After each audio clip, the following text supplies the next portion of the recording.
დილა მშვიდობის შესრულდა 11 საათი და გაცემა დღის ნიუსრუმი ბრუნდება პირდაპირ ეთერში. მე ვარ ლელა ბაღდავაძე, ევროპარლამენტის მორიგი ანგარიში და კიდევ უფრო მწვავე კრიტიკა, ვიდრე მანამდე მოგვისმენია. რამდენად საშიში შეიძლება იყოს კიდევ უფრო გაბრაზებული ბრიუსელი და სტრასბურგი და რა ფასად შეიძლება დაუჭდეს ქვეყანას დასავლელი პარტნიორების მოწოდებების მუდმივი იგნორირება. მაშასე დღეს ევროპარლამენტის ანგარიშის შეფასებით დავიწყებთ, საკუთარ პოზიციებს კი გადაცემის პირველ ნაწილში ვალერი ჩეჩელაშვილი გაგვიზიარებს, თუმცა ვიდრე სტუმარი შემოგვერდება, გადავალოთ თვალი ბოლოს სიახლეებს. კოალიცია ცვლილებისთვის ერთ-ერთი ლიდერის და პარტია დროას დამფუძნებლის ელენე ხოშტარიას მხარდამჭერებმა პენიტენციურ სამსახურთან აქცია გამართეს. ისინი პატიმრობაში მყოფი პოლიტიკოსის კლინიკაში გადაყვანას და მკურნალობის დაწყებას ითხოვდნენ. მხარდამჭერების ინფორმაციით დაკავების შემდეგ მისი ჯანმრთელობის მდგომარეობა კიდევ უფრო დამძიმდა. მათი განცხადებით ხოშტარიას უჭირს თითების მოძრაობა და დამოუკიდებლად გადაადგილება დამხმარე ჯოხის გარეშე.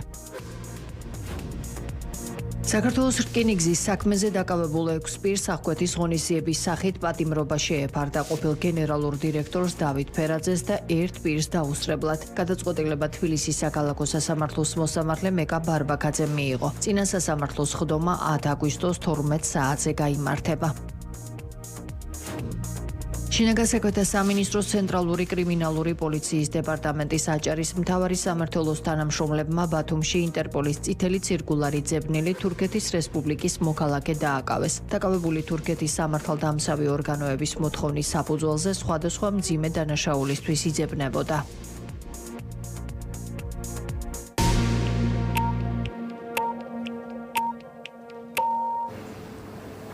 მაშასე კიდევ ერთხელ მოგესალმებით, ეს არის დღის ნიუსრუმი და წარმოგიდგენთ ჩვენს პირველ სტუმარს, ინიციატივა ჯერ საქართველოს წევრი დიპლომატი ვალერი ჩეჩელაშვილი ჩვენთან ერთად. გამარჯობა ბატონ ვალერი და მადლობა რომ დილა მშვიდობისა, მადლობა მოწვევით.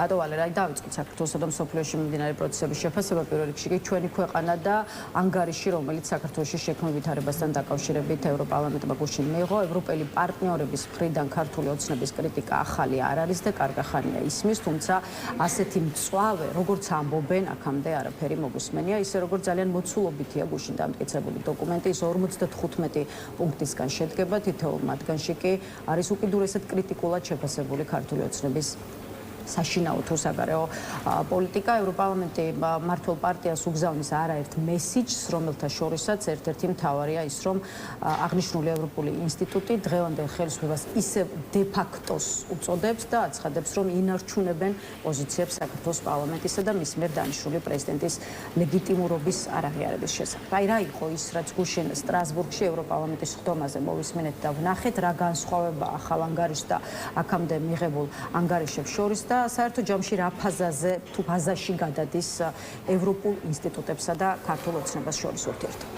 რამოდენიმე დასკვნის გაკეთება შეიძლება. პირველი ის, რომ ნამდვილად არის ძალიან ვრცელი ანგარიში და მასში ჩანს, რომ ევროპარლამენტი ძალიან კარგად ერკვევა დეტალებში, იმასთან დაკავშირებით თუ რა ხდება საქართველოში დღეს. მეორე ის, რომ გამკაცრდა ტონი ამ ანგარიშის, სრულებითაც არ არის სიურპრიზი ჩვენთვის, ვინაიდან მთელი ამ პერიოდის განმავლობაში მკაცრდებოდა და უფრო ხისტი ხდებოდა საქართველოს ხელისუფლების სხვადასხვა შტოების დამოკიდებულება ევროპული ინსტიტუტების მიმართ. საკმარისია გავიხსენოთ მხოლოდ შალვა პაპუაშვილის გამონათქვამები, რომ ევროკავშირი არის საბჭოთა კავშირი, რომ ადრე ჩვენ გვიგზავნიდნენ ინსტრუქციებს რუსულ ენაზე და ეხლა ინგლისურზე, რომ ბოლოს ისიც კი თქვა, რომ ევროკავშირი არღვევს საერთაშორისო სამართლის პრინციპებს და ნორმებს საქართველოსთან მიმართებაში. მადლობა ღმერთს იმას ვერ იტყვის, რომ ევროკავშირს აქვს დაპყრობილი აფხაზეთის და ცხინვალის რეგიონი და ოკუპირებული საქართველოს ნაწილები. და ამის ფონზე, რა თქმა უნდა, ის კაცრი ტონი სრულიად გასაგები იყო, მაგრამ მე ვფიქრობ, აი ძალიან მნიშვნელოვანი გზავნილი იყო კიდე ქართული ოცნების მიმართ, როდესაც ევროპარლამენტმა ერთ-ერთ პუნქტში ჩაწერა ის, რომ უნდა მოხდეს სინქრონიზება სანქციური პოლიტიკის. ბატონი ბიძინა ივანიშვილის და სხვადასხვა, ასე ვთქვათ, ქართული ოცნების ფუნქციონერების მიმართ. იქნება ეს პარტიული ხელმძღვანელობა თუ აღნიშნული არის პირდაპირ სხვათა შორის მოსამართლეები და პროკურორებიც, მათ შორის და რომ უნდა იყოს სინქრონიზებული ეს მიდგომა დიდი ბრიტანეთის და ამერიკის შეერთებული შტატების მიდგომასთან. ნუ გასაგებია, რომ ევროკავშირში გაცილებით რთულად მიიღება გადაწყვეტილებები 27 ქვეყანა, მაგრამ ნუ სულისკვეთება და ასე ვთქვათ მიმართულება უკვე კარგად არის ჩამოყალიბებული. ნუ ისიც მნიშვნელოვანია, რომ რეზოლუციას 436-მა დეპუტატმა დაუჭირა მხარი.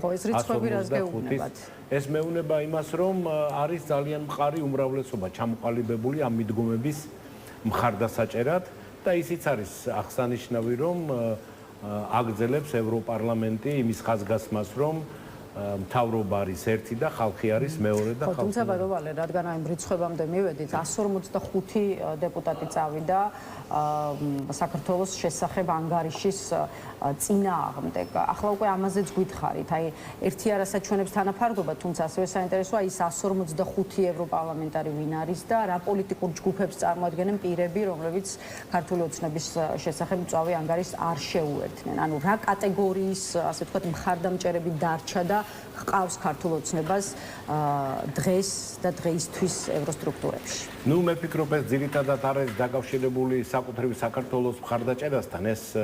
ეს არის ცნობილი დეპუტატები, ჯგუფი, რომელიც გამოირჩევა პრორუსული განწყობებით და შესაბამისად აქედან გამომდინარე აყალიბებენ საკუთარ პოზიციებს ნებისმიერ საკითხთან დაკავშირებით, მაგრამ მთავარი მაინც არის ის, რომ ორჯერ უფრო მეტმა პარლამენტარმა მისცა ხმა ამ გადაწყვეტილებას ვიდრე წინააღმდეგ. კეთილი ბატონო ვალერ, ბევრი აქცენტი დასვა ევროპარლამენტმა, მათ შორის ერთ-ერთი თქვენს ახსენეთ სანქციები, რა თემასაც ჩვენ აუცილებლად დაუბრუნდებით, იმიტომ რომ მინდა რომ ეს მთავარი აქცენტები ცალ-ცალკე გავშალოთ, თუმცა იქამდე ერთი ზოგადი კითხვა, დიდი ბრიტანეთის უბრალოდ ევროპარლამენტის მხრიდან ტონის გამკაცრება იმ ფონზე, როდესაც წინა დღეს ქართულ ოცნებაში ითქვა და თქვენ ამის თაობაზე გეცოდინებათ, ითქვა იმის თაობაზე, რომ მზად არიან ევროკომისიასთან საქართველოს განაახლოს დიალოგი და მზად არიან კრიტიკულ საკითხებზე, მათ შორის ეგრეთ წოდებულ გამჭვირვალობის კანონთან დაკავშირებით დაიწყონ საუბარი. ხა ჩვენ გუშინ ვსვამდით კითხვას, რა შეიძლება აი ამ დიალოგის შეთავაზებაზე იყოს ბრიუსელის პასუხი და დღეს თქვენც მინდა ეს კითხვა დაგისვათ, თუმცა ამავე დროს ამ კითხვასთან ერთად კიდევ ერთი კითხვა მექნება გამომდინარე სწორედ ევროპარლამენტის პოზიციიდან, რასაც გუშინდელ ანგარიშში აფიქსირებს. ევროპარლამენტი მოუწოდებს ევროკავშირის წევრ ქვეყნებს, მათ შორის ამ ქვეყნების პარლამენტებს, თავი შეიკავონ ქართული ოცნების წარმომადგენლებთან შეხვედრებისგან, ვიდრე საქართველოს ხელისუფლება დემოკრატიულ უკუსლასა და რეპრესიებს აგრძელებს და მოუწოდებს პოლიტიკური კონტაქტები მხოლოდ უკიდურესად აუცილებელ საკითხებამდე შეზღუდოს. აი შეგვიძლია თუ არა ვთქვათ, რომ ევროპარლამენტის მოწოდება იძლევა პასუხს კითხვაზე, რას იზამს ბრიუსელი დიალოგის მაგიდასთან დაბრუნების თაობაზე ქართული ოცნების შეთავაზებაზე. ნუ მე ვფიქრობ, რომ ბრიუსელი არ იტყვის ვარს დიალოგზე, მით უმეტეს თქვენ ალბათ გაქვთ მხედველობაში ბატონი ნიკა სამხარაძის განცხადება ლუქსემბურგში, რომელმაც ახსენა კიდევაც გამჭვირვალობის ეგრეთ წოდებული, ნუ ის კანონი, რომელსაც ჩვენ ვიცნობ როგორც აგენტების კანონს, იმიტომ რომ საკუთრივ რა თქმა უნდა გამჭვირვალობა უფრო კარგად ჟღერს, მაგრამ გამჭვირვალობასთან მაგას არაფერი საერთო არ აქვს, იმიტომ რომ არასამთავრობო სექტორი ვიდრე ის მუშაობდა ამ ქვეყანაში ნორმალურად, ერთ-ერთი ყველაზე გამჭვირვალე სექტორი იყო. უბრალოდ იმ მიზეზის გამო, რომ შენ გამჭვირვალედ რო არ წარადგინო ანგარიში დონორთან და რაღაც კითხვები დაიბადოს ამ გამჭვირვალობასთან დაკავშირებით, თვითონ ის დონორი კი არა, არც ერთი დონორი კაპის აღარ მოგცემს. ესეთია, ანუ ნდობა ძალიან მნიშვნელოვანია ამ სფეროში, მაგრამ თვითონ შეთავაზებას ახლა მე მინდა ეს აღვიქვა როგორც რაღაც რეალიზმისკენ გადამდგარი ნაბიჯი და რაღაც შესაძლებლობების ნაპერწკალი, როგორიც რომ ვთქვათ ქართულმა ოცნებამ ამ ბოლო გადაწყვეტილების შედეგად უკვე ასე ვთქვათ მიიღო მხედველობაში, ანუ გაიაზრა ის საფრთხე, რაც წინ უდგას არა მხოლოდ ქართულ ოცნებას, არამედ საქართველოსაც, მაგრამ სიმართლე გითხრა, დიდი იმედი მე ამისი არ მაქვს. მით უმეტეს რომ სინქრონში დაახლოებით ესეთივე განცხადება გააკეთა მინისტრის მოადგილემ პარლამენტში, ოღონდ მან თქვა რომ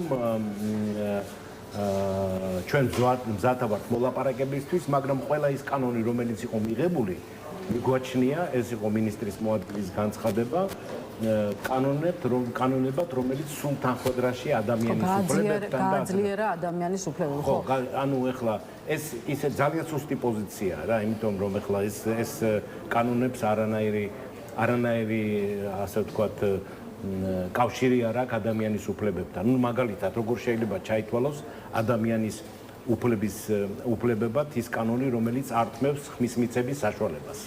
ჩვენ 1 მილიონ თანამოქალაქეს, რომელიც არის საზღვარგარეთ დროებით წასული და რომელიც პრაქტიკულად ინახავს საქართველოს, ვინაიდან 3.5 მილიარდ დოლარს რიცხავს ყოველწლიურად საქართველოში. ხომ და ისე აღარ ვიტყვი ახლა ტროტუარზე დგომისთვის დაპატიმრება და ასე შემდეგ. ამიტომ მე ვფიქრობ, რომ არ ვიცი ახლა ეს პირადი ინიციატივა იყო ბატონი სამხარაძის თუ რაღაც შედეგი იყო რაღაც კონსულტაციების ქართული ოცნების წიაღში, მაგრამ დიდი იმედით მე ამას ვერ უყურებ, იმიტომ რომ თავარი მოლაპარაკე თავები, მაგალითად როგორც შალვა პაპუაშვილი, ხო,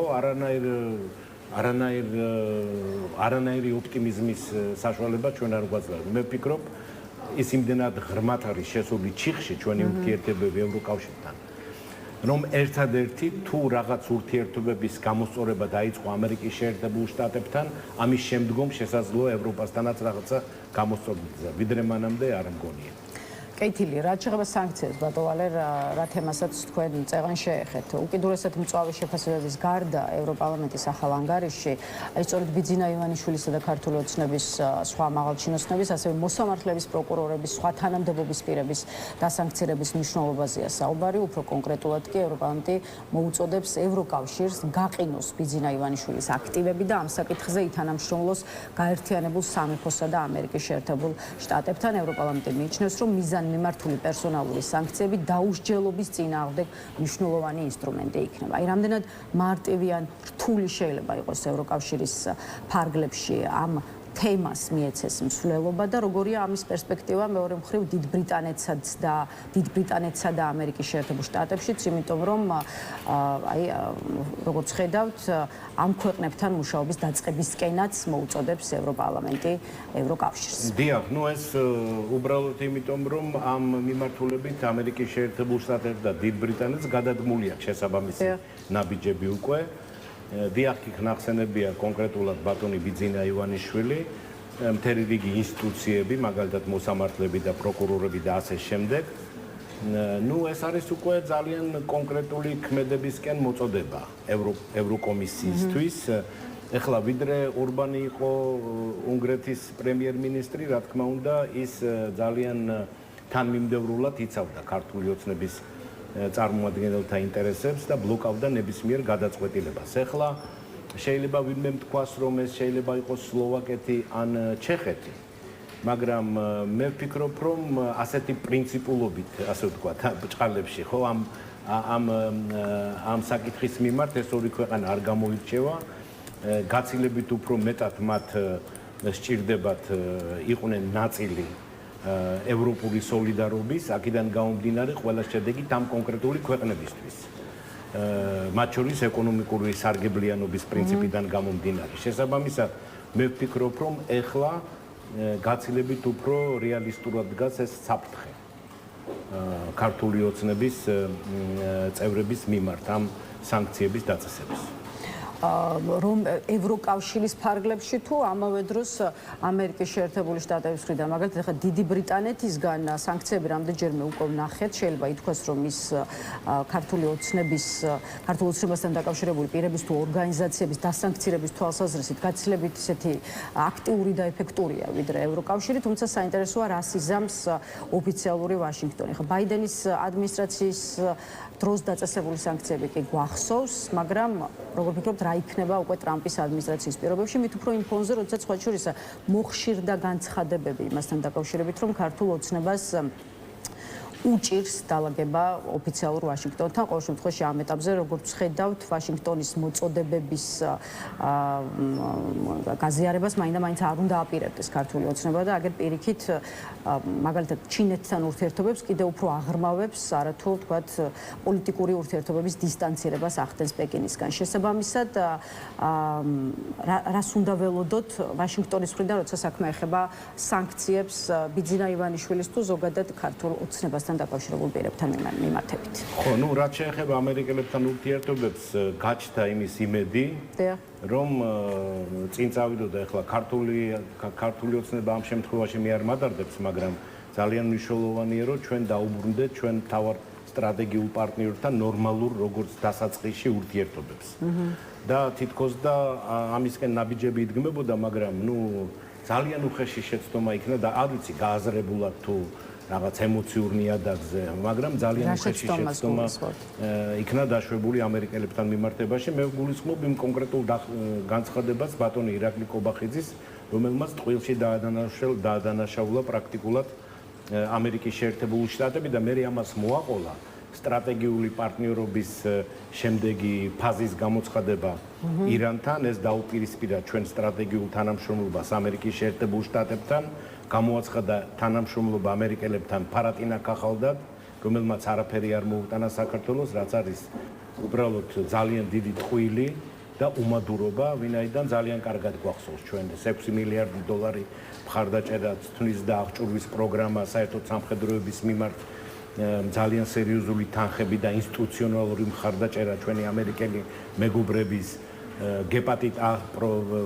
გეპატიტთან ბრძოლის რამოდენიმე ასეული მილიონი დაფინანსებული პროგრამა, რითაც აღმოიფხრავ პრაქტიკულად ეს ავადმყოფობა საქართველოში ჰუმანიტარული დახმარება 90-იან წლებში, როდესაც შიმშილი იყო პრაქტიკულად საქართველოში ხორბლი და ასე შემდეგ. ეს შემიძლია უსასრულობამდე გავაგზავნო და თუ ეს არაფრად არ მიაჩნია ბატონ ირაკლი კობახიძეს, ну ეს არ არის მხოლოდ უმადურობა, ეს არის ძალიან უხეში შეცდომა, რომელიც რა თქმა უნდა, ну ეხლა ვერ იმოქმედებს პოზიტიურად ამერიკელების განწყობაზე, როგორც მინიმუმ, მაგრამ ეს სტრატეგიული თანამშრომლობა, ეს ну ძალიან იმისთან არის ზედაპირული შეფასებები მოვისმინეთ ჩვენ ბატონი ირაკლი კობახიძისგან, რომ რატომ არ შეიძლება ჩვენთვის თუ შეიძლება სხვისთვის თუ ამერიკელები ჩადიან იქ ჩინეთში, ჩვენ რატომ არ შეგვიძლია, არავინ არ ამბობს რომ ჩვენ არ შეგვიძლია, უფრო მეტიც რა თქმა უნდა ჩინეთთან ჩვენ უნდა ვითანამშრომლოთ ლოგისტიკაში, ტრანსპორტში, ვაჭრობაში და ასე შემდეგ, მაგრამ არავინ არც ამერიკის შეერთებული შტატები და არც ევროკავშირი არ ლაპარაკობს სტრატეგიულ თანამშრომლობაზე ჩინეთთან. ჩინეთი არის მათთვის სტრატეგიული გამოწვევა, რაც დაადასტურა დის ვიდეოზე გამართულმა დისკუსიებმაც მათ შორის და როდესაც ამ ფონზე შენ სრულიად ეთანხმები, ეს სხვათაშორის კიდევ ირაკლი ღარიბაშვილმა გააკეთა 23 წელს, როდესაც გამოაცხადა, რომ სრულიად ეთანხმება სამ გლობალურ კონცეფციას, რომელიც წარმოადგენდა ჩინეთმა: გლობალური პარტნიორობა, გლობალური უსაფრთხოება და გლობალური ცივილიზაცია. და ეს რას ნიშნავს? რომ ჩვენ თვლიანად ჩავჯექით როგორც ჩინეთის მსოფლმხედველობის სისტემაში. და რა თქმა უნდა, ეს აღაშფოთა ამერიკის შეერთებული ამან აღაშფოთა და ჩვენ დავკარგეთ სტატუსი ყველაზე სანდო პარტნიორის რეგიონში. აქედან გამომდინარე, თორე არავინ არ გვიგზავნოს და ვერც აგვიგზავნოს და უფრო მეტიც რა თქმა უნდა ვითანამშრომლოთ, მაგრამ ეხლა ასეთი სტრატეგიული პარტნიორობის გამო ესეც სხვათაშორის არის ძალიან გაურკვეველი და დოკუმენტი ჩვენ არ აქვს ხელმოწერილი. ბატონო, რა ვნახოთ ეს აღშფოთება ამერიკის შეერთებული შტატების მხრიდან ტრამპის ადმინისტრაციის პირობებშიც რამდენად გარდაიქმნება და გადაიზრდება სანქციებთან დაკავშირებულ ნაბიჯებში, იქამდე კი სანქციების პერსპექტივაზე კიდევ ერთი. აქამდე ხა ევროკავშირის ფარგლებში ამ საკითხს უნგრეთი ბლოკავდა, რომლის უკვე ყოფილი ხელისუფლება შეხმატკივრებულ და მეგობრულ ურთიერთობაში იყო ქართულ ოცნებასთან, თუმცა არც ისე დიდი ხნის წინ ვიქტორ ორბანი და მისი პოლიტიკური ძალა ოპოზიციაში წავიდა. შესაბამისად, საინტერესოა რა პოლიტიკის დაკავებას უნდა ველოდოთ. ახლა უნგრეთის ახალი ხელისუფლებისგან და სხვათა შორის ევროპარლამენტი გუშინდან ანგარიშში უშუალოდ უნგრეთსაც მიმართავს აქცენტირებულად და ახალ მთავრობას მოუწოდებს მოხსნას ბლოკადა ბიძინა ივანიშვილისა და ქართული ოცნების ხელმძღვანელობის წინააღმდეგ სანქციების დაწესებაზე, ხოლო თუ ეს არ მოხერხდა და თუ ერთსულოვნება ისევ შეუძლებელი იქნება, ევროპარლამენტი აქვე მოუწოდებს ევროპულ საბჭოს შეისწავლოს სანქციების ასამოქმედებლად ალტერნატიული მექანიზმები. აი როგორ ფიქრობთ, რას იზამს უნგრეთის ახალი ხელისუფლება, როცა საქმე ეხება ქართული ოცნების ხელისუფლებასთან ურთიერთობას და მით უფრო ამ პირების დასაქციებას? ხო, ну ძირითადი დაბრკოლება, რომელსაც ქმნიდა უნგრეთი ევროკავშირში, არ იყო საქართველოსთან დაკავშირებით, ის იყო უკრაინასთან დაკავშირებით და თუ ჩვენ ვიმსჯელებთ ახლა იმის მიხედვით, თუ როგორ იქცევა უნგრეთის ახალი ხელისუფლება, მან მოხსნა თავისი პრეტენზიები უკრაინასთან, შედგა ორმხრივი მოლაპარაკებები უკრაინელებთან, მოაწერეს ხელი შესაბამის დოკუმენტს, რომელიც უზრუნველყოფს უნგრული უმცირესობის უფლებების დაცვას და მათი ასე ვთქვათ გაუმჯობესებას საერთოდ მათი მდგომარეობას უკრაინაში. სხვათა შორის პეტერ მადიარმა ეს ღიად განაცხადა, რომ მიაღწია მისმა მთავრობამ ისეთ ხელშეკრულებას უკრაინელებთან, რომელიც 20 წლის განმავლობაში ვერ უზრუნველყო ორბანმა. შემდეგ მოხსნეს ასე ვთქვათ უკრაინის გაწევრიანების მოლაპარაკებებთან დაკავშირებით დაწესებული ბლოკადა ორბანის მიერ და დაიწყენ უკვე უკრაინელებმა მოლდოველებთან ერთად პირველი კლასტერის კონტექსტში მოლაპარაკება ევროკავშირთან გაწევრიანების თაობაზე. აი ამ ლოგიკით თუ ვიმსჯელებთ, რა თქმა უნდა, მე არ ველოდები, რომ ასე ვთქვათ, პრინციპულად გააგრძელებს საქართველოსთან დაკავშირებით პოლიტიკასაც ორბანის პირიქით. ვფიქრობ, რომ არა, იმიტომ რომ დღეს მთავარი უნგრეთისთვის არის არა საქართველოს ხელისუფლების მხარდაჭერა, არამედ 30 მილიარდი დოლარის დახმარების, ევროს დახმარების მიღება ევროკავშირიდან და საერთოდ ამ ევროპული სოლიდარობის ნაწილის ბატონო, კიდევ ერთი როცა საქმე ეხება საქართველოს პრობლემებს, ჩვენს ქვეყანაში დიდი ბრიტანეთის ელჩი გარეთ უორდი კიდევ ერთხელ დაიბარეს საქართველოს საგარეო საქმეთა სამინისტროში. ამჯერად საქმე ეხება დიდი ბრიტანეთის საელჩოს მიერ რუსეთის წინააღმდეგ სანქციების ახალი პაკეტის შესახებ გავრცელებულ განცხადებას, რომელშიც საელჩო ხაზგასმით აღნიშნავს, რომ აი ამ სასანქციო პაკეტში მოხვდა და შევიდა ხომალდი სილვარი, რომელიც მდინარე წლის დასაწყისში თებერვალში საქართველოში არსებულ პორტში იმყოფებოდა. ჩვენი ქვეყნის საგარეო საქმეთა სამინისტრო მიიჩნევს, რომ იმ პირობებში, როდესაც საქართველოს მიერ საერთაშორისო სანქციების დარღვევის არც ერთი ფაქტი არ არსებობს და საქართველოს ხელისუფლება შეუფერხებლად თანამშრომლობს საერთაშორისო პარტნიორებთან, გაუგებარია მუდმივი სპეკულაციები აღნიშნულ საკითხთან დაკავშირებით. მოკლედ, საყვედური გადაეცა ამ მიმართულებით დიდი ბრიტანეთის ელჩს. აი, რა მესიჯია გარეთ უორდის მორიგი გამოძახება საგარეო უწყებაში და რამდენად სწორია ის პრეტენზიები, რომელიც დიდ ბრიტანეთთან ამ შემთხვევაში აქვს ოფიციალურ თბილისს. ეხლა როგორც მე ხვდები, ამ შემთხვევაში ეს პრეტენზიები იყო საკმაოდ გამართლებული. ვინაიდან იმ მომენტისთვის, როდესაც ეს ხომალდი შემოვიდა ყულებში, ის დასანქცირებული არ ყოფილა, ხო? და შესაბამისი არგუმენტები კარგად იყო მოყოლებული, მაგრამ რაც შეეხება ფორმას, ანუ გამოძახება დიდი ბრიტანეთის ელჩის, ხომ ეს სრულებითაც არ უწყობს ხელს დიდ ბრიტანეთთან, როგორც ერთ წამყვან გეოპოლიტიკურ ძალასთან ჩვენი ქვეყნის ურთიერთობების გამოსწორებას და ეს არის ძალიან გულდასაწყვეტი. ამიტომ დიპლომატიაში ხშირად ამ ფორმას აქვს ძალიან დიდი მნიშვნელობა, მაგრამ ზოგადად ყულებზე რო ვილაპარაკოთ, ხომ? ეხლა რუსეთთან დაკავშირებით მიმდინარე მოვლენები ყველასთვის არის ნათელი, რომ ნავთობი, რუსეთის მიერ ნავთობით ვაჭრობა, მისი გადამუშავება და შემდგომი ექსპორტი ეს ადრე თუ გვიან იქნება ძალიან ისედაც არის სანქციების ქვეშ, მაგრამ ეს სანქციები უფრო გამკაცრდება. მე მაქვს კითხვა. როდესაც იქნა მიღებული გადაწყვეტილება ყულებში ნავთობ გადამამუშავებელი ქარხნის მშენებლობის თაობაზე, რატომ მოხდა მისი ორიენტირება ურალსის ნავთობზე? ანუ რუსეთის ნავთობზე რატომ მოხდა მისი ორიენტაცია? იმიტომ რომ ხო ვიცოდით ჩვენ რომ ეს ადრე თუ გვიან იქნებოდა რაღაც პრობლემების საბაბი. უფრო მარტივი არ იქნებოდა რომ ეს გაგვეკეთებინა ჩვენ ტექნოლოგიურად მოგვერგო აზერბაიჯანული ნავთობისთვის, რაც აზერბაიჯანისთვის იქნებოდა ძალიან მომგებიანი. მისცემდა მათ საშუალებას რომ მოეხდინათ სრულიად ლეგალურად ნავთობპროდუქტების ექსპორტი. ნავთობის მაგივრად და მისცემდა დიდ შეღავათებს და ყოველგვარი ამ პრობლემებიდან გაათავისუფლებდა საქართველოს და ეხლა მუდმივად უნდა ვიყოთ თავის მართლების რეჟიმში და უფრო მეტიც. ეხლა ის შეზღუდვები, რომელიც აუცილებლად დაწესდება, ამაზე ტრამპმაც განაცხადა სხვათა შორის მარკო რუბიოს შემდგომ, ეხლა G7-ის შეხვედრაზე, როცა დაწესდება დამატებით სანქციები რუსეთის წინააღმდეგ, ხომ? ყოველთვის ექნება რაღაც შეზღუდვები ამ ყულების ტერმინალზე. ევროპარლამენტის გუშინდელ ანგარიშიც არის საუბარი ყულების ტერმინალზე. მოვითხოვთ ყულების ტერმინალი შეიტანონ სანქციების მომავალ პაკეტში, თუ საქართველოს ხელისუფლება და ტერმინალის ოპერატორები ევროკავშირის სანქციებს მკაცრად არ დაიცავენო. ეს ჩანაწერი ხდება გუშინდელ ანგარიშში. ეს არის მინიშნება მივალთან გადაწყვეტილებამდე, როგორ ფიქრობთ და თუ კი ეს ასე იქნება, რა ვითარების წინაშე შეიძლება დავდგეთ თუ კი როგორც მინიმუმ ყულების ტერმინალის როგორც მინიმუმ ეს იმას ნიშნავს, რომ ამ ყულების ტერმინალის და ნავთობგადამამუშავებელი ქარხნის ფლობელებმა ფსონი დადეს ცუდად. და ინვესტიციები ყოველთვის იქნება კითხვის ნიშნის ქვეშ, იმიტომ რომ რუსეთი ვიდრე ამ ბარბაროსულ ომს არ დაასრულებს უკრაინაში და ეხლა მისთვის უფრო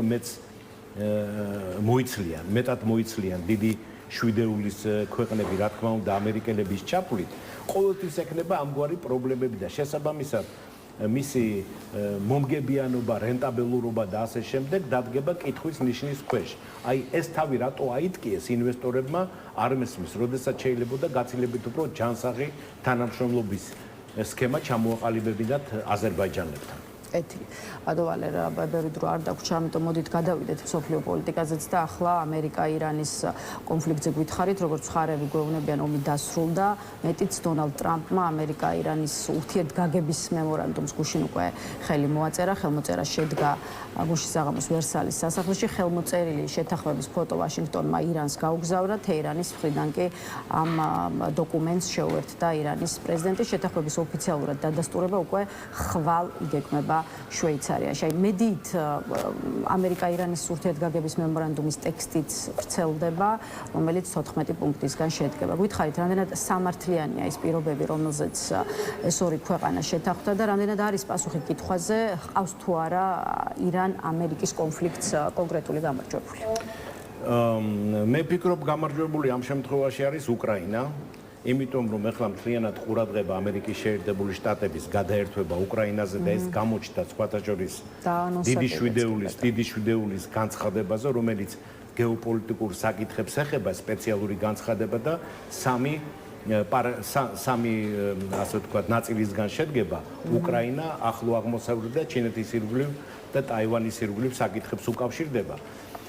ეხლა რაც შეეხება ამ მემორანდუმს, ზოგს ის მოწონს, ზოგს არ მოწონს. Რაღაც პუნქტები არის ამერიკელების სასარგებლოდ, რაღაც პუნქტები არის ირანელების სასარგებლოდ, ალბათ ეს არის პრინციპში ის ჯანსაღი კომპრომისი, რომლის საფუძველზეც მართლაც შეიძლება ჩვენ ვიხილოთ შემდგომ 60 დღის განმავლობაში სრულფასოვანი ხელშეკრულების გამომუშავების პროცესი და როგორც შედეგი მისი ხელმოწერა.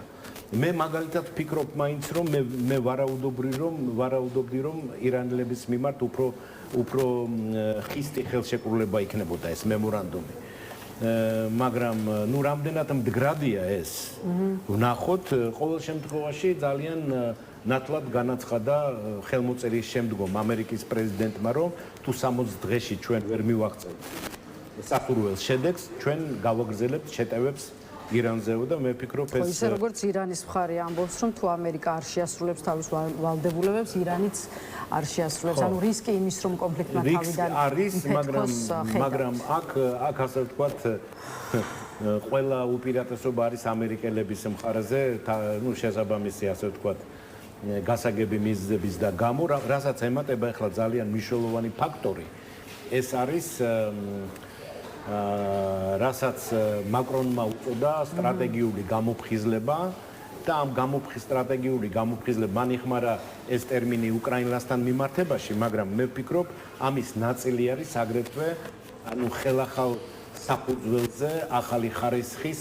პარტნიორობის გამყარება ევროპასა და ამერიკის შორის. ეთილი და ბოლოს ბადოვალე, რაც შეეხება უშუალოდ უკრაინაში მიმდინარეობს, თქვენ რამდენჯერმე ახსენეთ დიდი შვიდეულის სამიტი 15-17 ივნისს გაიმართა საფრანგეთში, მას უკრაინის პრეზიდენტი ვოლოდიმირ ზელენსკიც დაესწრო უშუალოდ ამ სამიტის შინაარსობრივ მხარეს, რაც შეეხება დიდი შვიდეულის განცხადებაში ნათქვამია, რომ იღებენ ვალდებულებას გააძლიერონ ზეწოლა რუსეთის ომის ეკონომიკაზე, გავამკაცრებთ სანქციებსო. ესეც მათი პოზიცია, ისე როგორც დიდი შვიდეულის ქვეყნები უკრაინაში შორი მანძილის რაკეტების წარმოებას დაიწყებენ და ასე შემდეგ არაერთი კონკრეტული გადაწყვეტილება იქნა როგორც ჩანს მიღებული. აი რა პერსპექტივა აქვს საერთო ჯამში უკვე უკრაინაში რუსეთის ომის დასრულებას და აი დონალდ ტრამპი უნდა ვახსენოთ კიდევ ერთხელ ის ამბობს რომ პუტინსაც და ზელენსკისაც ორივე სურს ომის დასრულება, უბრალოდ არ იციან ეს როგორ გააკეთონ. აი როგორ უნდა მოხდეს ეს? ხო, აი კიდევ ერთ ძალიან მნიშვნელოვან გაუშვამდე ხას ორ კომპონენტს მაგ განცხადების უკრაინასთან დაკავშირებით, იმიტომ რომ აღნიშნულია პირდაპირ რომ ინიციატივა გადადის უკრაინელების სასარგებლოდ, შეიქმნა ახალი მომენტუმი, როგორც იქ არის ნათქვამი და უჭერენ მხარს ეს დიდი შვიდეული უჭერს მხარს უკრაინის სუვერენიტეტს და ტერიტორიულ მთლიანობას. ეს არის ძალიან მნიშვნელოვანი, იმიტომ რომ ადრე ამას ასე ნათლად პრეზიდენტი ტრამპი არ ამბობდა. ის ამბობდა რომ მე ვარ შუამავალი, ალბათ ორივეს მოუწევს რაღაც დათმობებზე წასვლა. ის თქვა ერთი რამოდენიმეჯერ რომ ხო გახსოვთ რომ უკრაინელებს ალბათ მოუწევთ რაღაც ტერიტორიები და ეხლა ცალსახად დაუჭირა უკრაინის ტერიტორიულ მთლიანობას მხარი. ეხლა უკრაინის სასარგებლოდ რა მეტყველებს? მიუხედავად იმისა, რომ უკრაინის სასარგებლოდ გადადის ბალანსი რუსეთთან და ამას მხოლოდ ბრმა ვერ ხედავს ეხლა, თანმიმდევრულად ზელენსკი ერთი და იგივე პოზიციაზე დგას. დაუყოვნებლივ ცეცხლის შეწყვეტა და მოლაპარაკებების დაწყება.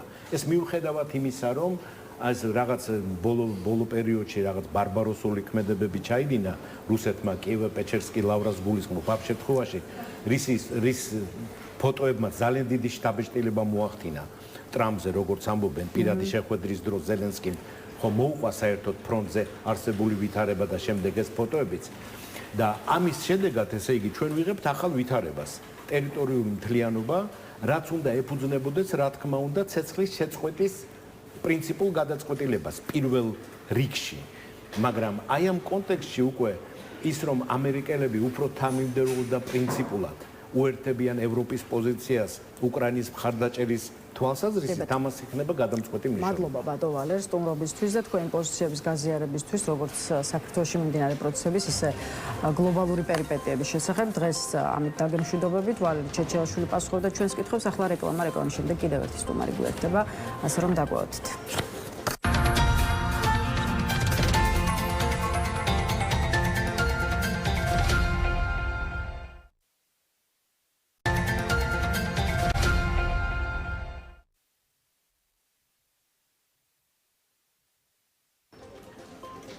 მაშა ასე რეკლამა დასრულებულია, ბრუნდებით პირდაპირ ეთერში და წარმოგიდგენთ ჩვენს კიდევ ერთ სტუმარს, გვერდება პარტია თავისუფლების მოედნის წარმომადგენელი ნიკა ხომასურიძე. გამარჯობა ბატონ ნიკა და მადლობა რომ გვესწრებით.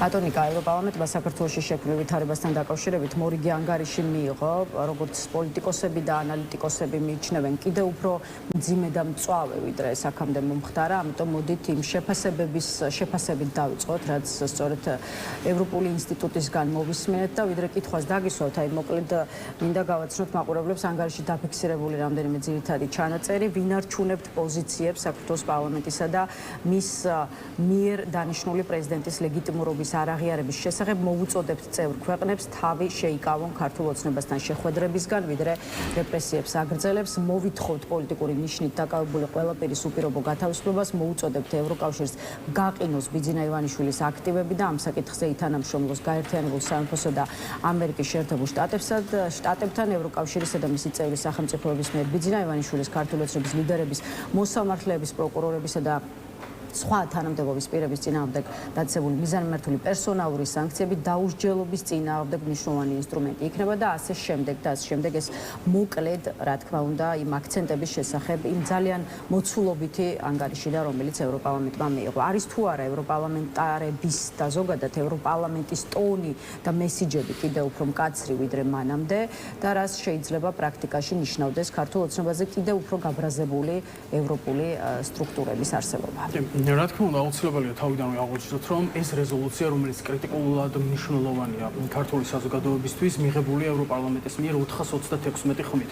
აქ უნდა შევჩერდეთ და ვთქვათ ის, რომ 426 ხმა ის არის ქართული ოცნების წინააღმდეგ და არის ევროინსტიტუტებიდან გამომავალი მხარდამჭერა ქართული საზოგადოების. ამავე ანგარიში ნახსენებია ისიც, რომ 2024 წლიდან de facto არის შეჩერებული საქართველოს გაწევრიანების პროცესი. ეს გულისხმობს იმას, რომ de jure ჩვენ შეგვიძლია გავაგრძელოთ, როდესაც დემოკრატიული წინსვლა გაგრძელდება ევროკავშირისკენ სვლა. ასევე აღსანიშნავია ისიც, რომ უნგრეთი აღარაა უკვე ამ შემთხვევაში დამოკიდებელი ფაქტორი, როგორიც იყო ერთსულოვანი საერთაშორისო ურთიერთობების მიმართულებით გარკვეული რეზოლუციებისადმი დაბლოკვის. და ეს უკვე უფრო მეტად სახიფათო გახდა ქართული ოცნებისთვის, იმიტომ რომ უკვე მოქნელი გახდა ეს პროცესი.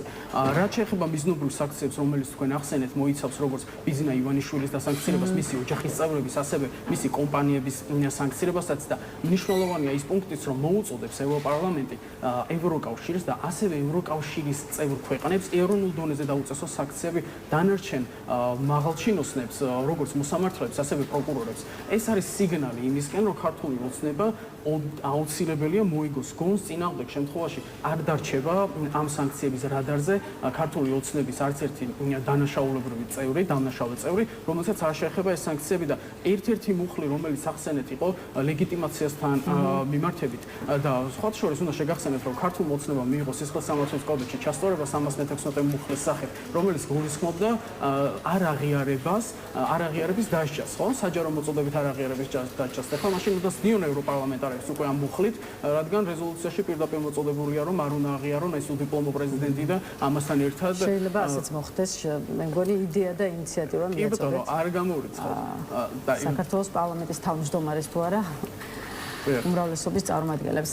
რას კომუნისტკამ რა უნდა გვასწავლოსო, ისევ იგივე ისმის ქართულ ოცნებაში, რაც აქამდე მიღებულ ანგარიშებსა და რეზოლუციებთან მიმართებაში გვესმოდა მართლ პარტიაში, თქვენ იცით, იქით აკრიტიკებენ ბრიუსელსაც, სტრასბურგსაც და ჯამში ევროპელ პარტნიორებს და საქართველოს მიმართ არასამართლიან დამოკიდებულებაში ადანაშაულებენ.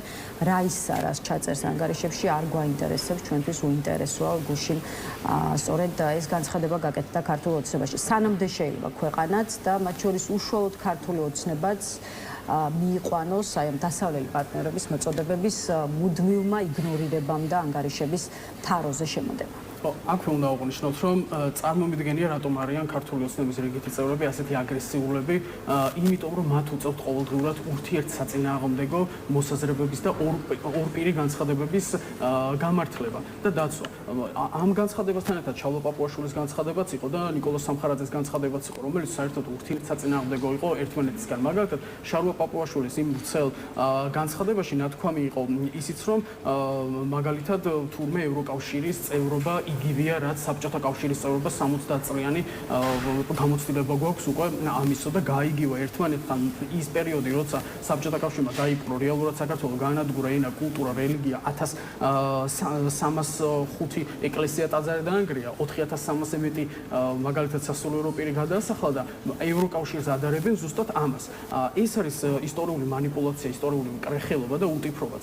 ამ განცხადებაში ასევე ნათქვამი იყო ისიც, რომ თურმე პაპუაშვილს საერთოდ უნდა მხოლოდ ისეთი ევროკავშირისკენ ღირსეული შესვლა, სადაც ავტორიტარულ რეჟიმსაც დაამყარებს, ტროტუარზე ხალხსაც დაიჭერს, ევროპარლამენტარებსაც აგინებს და თან მაინც ევროკავშირის წევრი იქნება. და ნიკოლოზ სამხარაძემ საერთოდ ცალფეხზე და ორფეხზე დგომით კი არა, მუხლის ჩოქა შეევედრა ლუქსემბურგს და დანარჩენ ქვეყნებს, რომ იქნება ევროპარლამენტთან რამენაირად. ეს ურთიერთგამომრიცხავი ახსნათ უბრალოდ ეს ურთიერთგამომრიცხავი განცხადებებიც კი ბატონო, ევროპელ პარტნიორებთან ერთი მხრივ ურთიერთობა ქართული ოცნების დღევანდელი არის უკიდურესად კონფრონტაციული, მწვავე კრიტიკას მართველი პარტიის მხრიდან ახლავს ასევე საპასუხო მწვავე კრიტიკა და მეტიც ბრალდებები, თუმცა ამავე დროს ხელისუფლება აფიქსირებს ევროკავშირთან დიალოგის განახლების და საუბრის დაწყების მზადყოფნას პრობლემურ საკითხებზე, მათ შორის ეგრეთ წოდებულ გამჭვირვალობის კანონთან დაკავშირებით. აი რას ნიშნავს, რა შეფასება უნდა მიეცეს აი ამ ურთიერთგამომრიცხავ პოზიციებს და ბრიუსელის კრიტიკის ფონზე აი ამ დიალოგის მზადყოფნის განაცხადი თქვენ როგორ გესმით? ქართული ოცნება ორ პირობის პარტიაა და შესაბამისად ორი პირით, ორი ურთიერთგანსხვავებული განცხადებებით ესაუბრება ერთი თავის ამორჩეველს, რომელიც არის განწყობილი ევროკავშირისადმი კრიტიკულად და მეორე ამორჩეველს, რომელსაც სურს ევროკავშირი, თუმცა მაინც გარკვეულწილად ამ პროპაგანდის მექანიზმებშია ჩართული და მსხვერპლი ხდება პროპაგანდის და მეორე მხარეს ხედავს მხოლოდ კოლექტიურ, ასე ვთქვათ, ნაცვლად და ასე შემდეგ. შესაბამისად ამ ორივე ამორჩეველს ესაუბრება. მეორე ეს არის დამზღვევი მექანიზმი, ასე ვთქვათ, ამღრეულ წყალში ცდილობს თევზის დაჭერას ბიძინა ივანიშვილი, ამიტომ ყავს სხვადასხვა პირები, რომლებიც საუბრობენ ურთიერთგამომრიცხავ გადაწყვეტილებებს და ძალიან რთულია დღის წესრიგი შექმნა და დღის წესრიგს უპასუხო, როდესაც ჩვენ გებულობთ ორ ურთიერთსაპირისპირო აბსოლუტურად განაცხადს. თუმცა თუ როცა ქართული ოცნება ცდილობს რომ ორი კურდღელი დაიჭიროს ერთი გასროლით, რეალურად ყოველ ჯერზე ფეხებში ირტყავს ამ ტყვიას და ეს რეზოლუცია ზუსტად ამის გამოხატულება იყო, იმიტომ რომ ევროპამ და ევროპულმა ინსტიტუტებმა ისწავლეს ქართულ ოცნებასთან და მსგავს ავტორიტარულ პარტიებთან ურთიერთობა. მათ გამოიტანეს ასევე ის დასკვნაც, როცა მაგალითად ქართულმა ოცნებამ დაასწრო ევროპულ სოციალისტებს და დატოვა მაშინ პარტია, როცა რისკის ქვეშ იდგა, რომ ისედაც გააგდებდნენ. ამიტომ არის უკვე ევროპარლამენტიც უფრო შედარებით მოქნილი, ამიტომ მუშაობს ოპოზიციური პარტიებიც უფრო მეტად ევროსტრუქტურებთან იმისთვის, რომ მსგავსი მკაცრი რეზოლუციები მიიღონ, მაგრამ აქვე არის ერთი ბეწვის ხიდი უვიზო მიმოსვლის დაკარგვასთან დაკავშირებით და თუ ოდესმე საქართველოს უვიზო მიმოსვლას ევროკავშირთან შეექმნება საფრთხე, ეს იქნება მხოლოდ და მხოლოდ ქართული ოცნების პასუხისმგებლობა. ამ საკითხზეც გაკეთდა გუშინ ანგარიში ჩანაწერი და ბრიუსელმა, უბრალოდ ამ შემთხვევაში სტრასბურგში გაიმართა ევროპარლამენტის ხდომა, ევროპარლამენტიც იმას ამბობს, რომ ეს იქნება ქართული ოცნების პასუხისმგებლობა. ზუსტად სიტყვასიტყვით, ეს ქართული ოცნება უვიზო მიმოსვლას უყურებს როგორც ფუფუნებას. მაშინ როცა ქართული საზოგადოება მას ხედავს როგორც საჭიროებას. უამრავი სტუდენტია, რომელიც მიდის სამუშაოდ დროებით, რომელიც სწავლობს, განათლებას იღებს და ამავდროულად იღებენ ჯანდაცვის სერვისებს და ბენეფიტებს, ხო? ადამიანებს აღარ უღირთ და აღარ სჭირდებათ სავიზო რიგში დგომა იმისათვის, რომ ბერლინში და პარიზში გადაფრინდნენ და იმკურნალონ, როცა საქართველოს ჯანდაცვის სისტემა ვერ აძლევს ამ საშუალებას. ბატონიკა, სხვა აქტუალურ საკითხებსაც გადავალოთ თვალით რო რომ სწორად გავანაწილოთ და ახლა რამდენიმე წუთი კორუფციულ სქემაზე, რომლის შესახებაც სახელმწიფო უსაფრთხოების სამსახურმა ორი დღის წინ ამცნო საზოგადოებას, ამჯერად კორუფციულ დანაშაულს საგამოძიებო უწყებამ მიაკვია და მიაგნო საქართველოს რკინიგზაში 8 პირის წინააღმდეგ, იცით რომ აღიძრა საქმე, რომელთა შორისაც ერთი თვითონ რკინიგზის ყოფილი გენერალური დირექტორი დავით ფერაძეა და უთხრათ მაყურებლებს ისიც რომ ბრალდებულებს გუშინ საღამოს უკვე აღკვეთი ღონისძიების სახით პატიმრობა შეეფარდათ დავით ფერაძეს და კიდევ ერთ პირს დაუსწრებლად, ვინაიდან ეს ორი მიმალვაში იმყოფება. აი გითხარით, რა კითხვები გაგიჩინათ კორუფციული დანაშაულის ახალმა სქემამ, რომელზეც სხვათა შორის პროკურორი არ გამორიცხავს, რომ ბრალდებულთა წრე გაფართოვდეს და გაიზარდოს.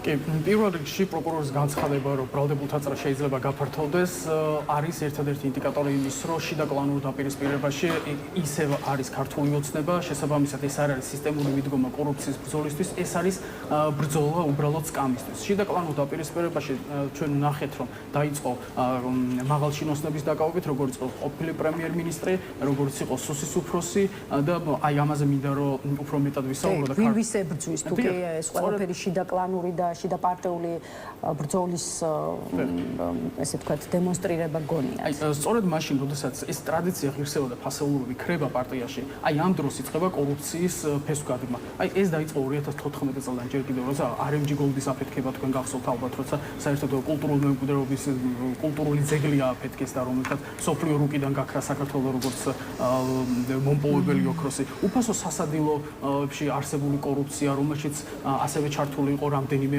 პირთა წრე, ასევე თურმე სუსის უფროსის კაბინეტზე გამოკრული ყოფილა განცხადება, რომ სახელმწიფო უსაფრთხოების სამსახურის უფროსის ქირაობა შეიძლება და თურქი ბიზნესმენი მილიონნახევრად ქირაობდა, პრემიერ-მინისტრი ბრელოკები აღმოაჩნდა და გუშინ უკვე ის 7-8 ადამიანი, რომელსაც პასუხისმგებლობაში მისცა, ასე ვთქვათ, სუსმა და პროკურატურამ.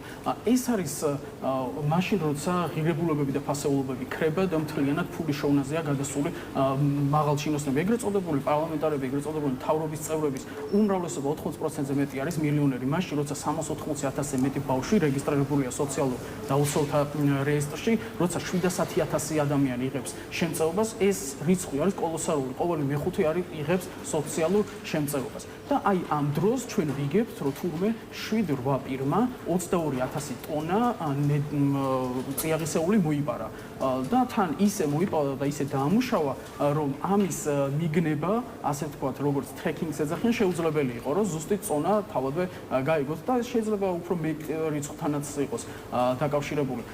თუ პრემიერ-მინისტრი, თუ სუსის უფროსი რილუაშვილი დააკავეს, თავდაცვის მინისტრი, თავდაცვის მინისტრის მოადგილეები, მერიდან 1000 ადამიანი დააკავეს, ახლა უკვე რკინიგზის საკითხებზე გამოჩნდა ხო კორუფცია.